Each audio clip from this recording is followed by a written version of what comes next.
Hello, and welcome to a special episode of USA Today's The Excerpt. I'm Dana Taylor. Once known simply as a gossip guru, Charlamagne is the host of the extremely popular radio show and podcast, The Breakfast Club, aka The Club, which reaches over 7 million monthly listeners. In recent years, the 47-year-old has emerged as one of America's most prominent political pundits, beefing with President Donald Trump and predicting Joe Biden's 2024 downfall.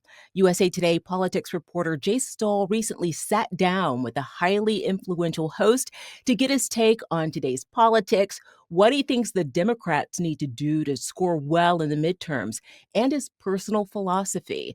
Jay, thank you so much for joining me on The Excerpt.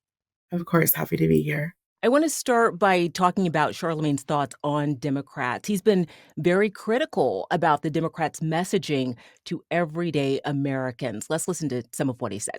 You're talking about a party right now that has zero identity, don't know whether they're coming or going, still trying to play politics, still don't have any real fight.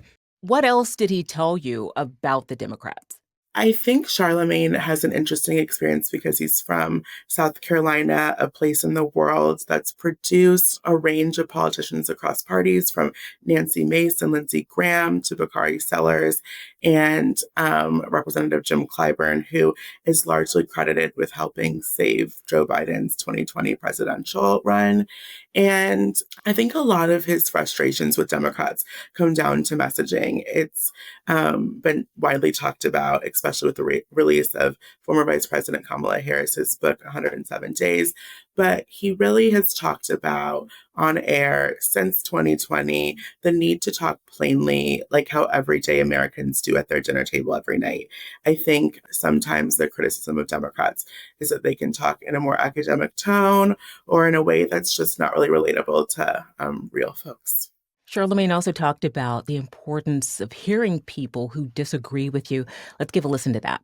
I learned from watching people like, President Obama, they were going into the lion's den way back in the day, right? And now you see the guys like the Pete Buttigieg, even the Gavin Newsom, they go on the conservative platforms and have conversations with people. And I personally feel like it works.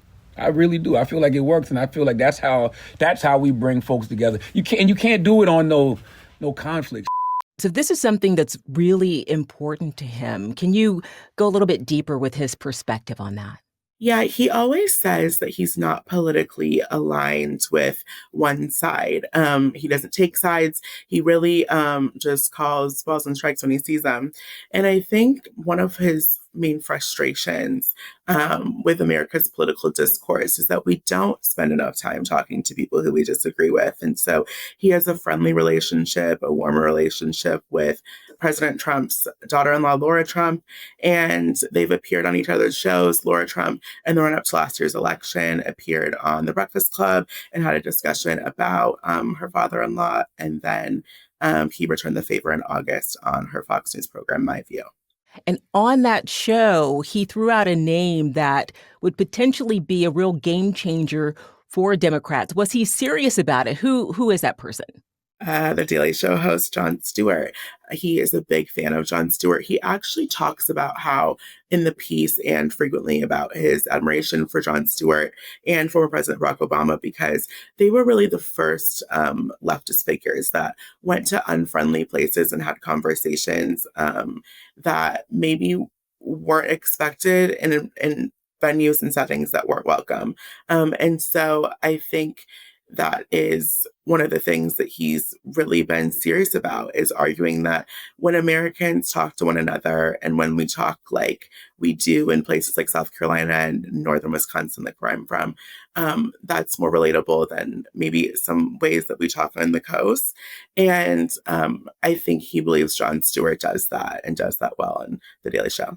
Jay, you also asked him about whether he has his own political aspirations. What did he tell you?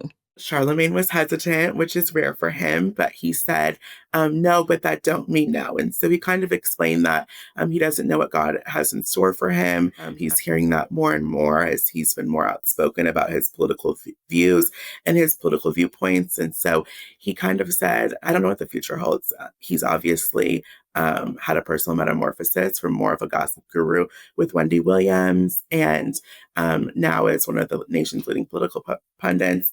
And so he said that he doesn't know what could happen next. Let's talk a bit about his personal life. Charlamagne has publicly talked about a childhood trauma he experienced. Tell me about that. Charlamagne had a fraught relationship with his father. He talks about it frequently.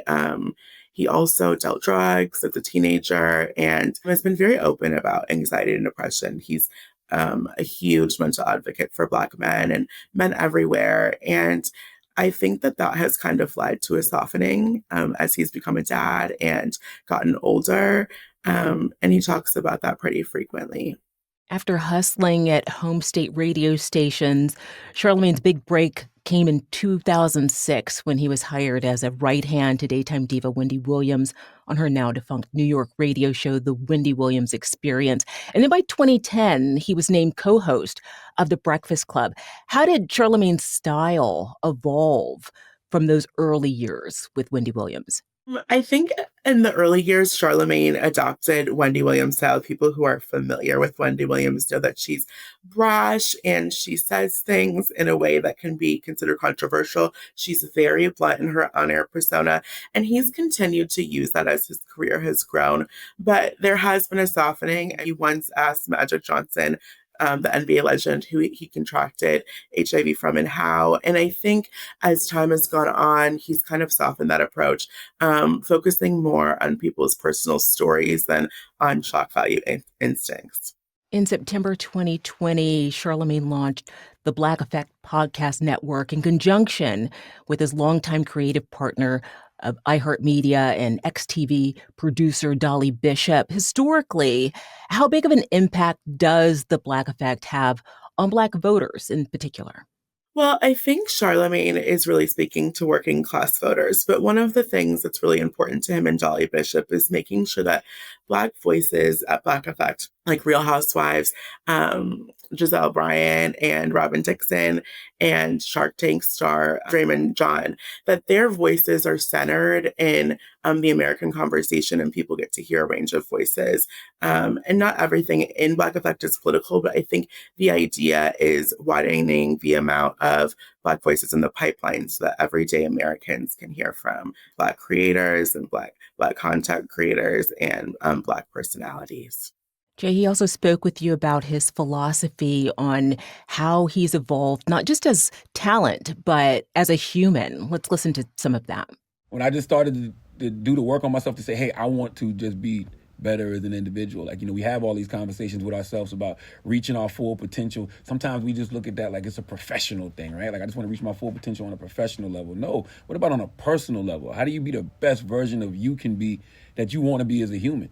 So that takes time and it takes work, and you are supposed to grow. You're supposed to evolve. You're not just supposed to age. And what was your big takeaway from Charlamagne here? I think Charlamagne, what's interesting about Charlamagne is that his personal metamorphosis has also coincided with a professional one. And that can be rare. I think he's taken a path that so many men find themselves in, which is that they need to grow and evolve. And he says this, he says, you're not just supposed to age, you're supposed to grow and you're supposed to evolve. And I think it is something that a lot of men find themselves in when they become fathers and when they need to be more serious with their business pursuits and the way that the world sees them and the way that they see themselves. And so I think that's really relatable to people. And perhaps that's why he resonates with everyday Americans and especially men and young men. Jay, I know you spoke with a content expert about how Charlamagne was able to build an army of loyal listeners to his radio show, to his podcast. What did they tell you about why he's been so appealing? What does Charlamagne get that other media personalities don't?